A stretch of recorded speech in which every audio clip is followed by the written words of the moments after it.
थैया सोमखोरनि मुङैनो फुंखा जानानै अरायबो बोहैबाय थागोन बाजै बे माब्लाबाबो जानो हाया आफा माब्लाबाबो जानो हाया गासिबो मानसिनि दैया रोखोमसेयानो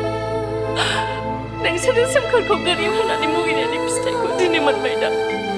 माबायदि मोनखो नोंसोरो नैबे सिगुन राजाया अख्रां बायदि नङा बोहैनाय दोंसे लैथोनि दाहार बायदिसो जेराव गेसाव जाबोरफोरखौ बुखारनानै बै गोथौ लैथोआव बुसोमहैयो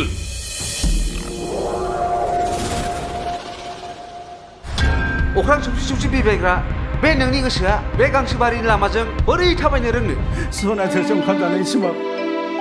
जोंहा मालाबाबो गैफेरा आरो दिनैबो बे सिमाङा जोंजों थानाय नङा नोंनि नोमफाया बोरलाबसिन गावहरनाय बायदिसो जेरै गावहरो सिदा थांखायो खेंखेंखेंनि आंजों सोलिया मोनथिबाय आरो आंनि बे कन्डिसनखौ बिसोर मिथियो नैबे सिंनि कन्डिसनखौ बादामालिफ्रा जे जिलांजोब्बाय बेफोरखौ मिथियो बिसोरो आं दि मा जानानै थादों आरो बुजियाखैबा नोंसोरबो बुजिनो नाजा मानोना जोङो मानसिसो जोंनि थैनि गाबा रोखोमसेयानो बिरिद' नों आंनि फिसाखौ मानो बिदि खालामखो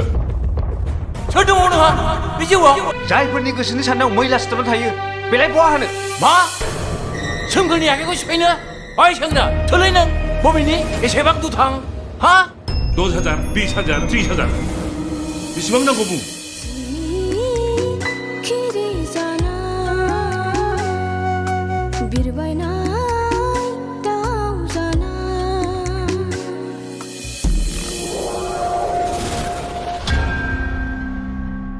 आंनि आइया बेजों खारफालांनांगौबा आंखौलाय मानियालै आफा गासिबो मानसिनि थैनि गाबा रोखोमसेयानो आरो नों बेखौ मिथिनानै ला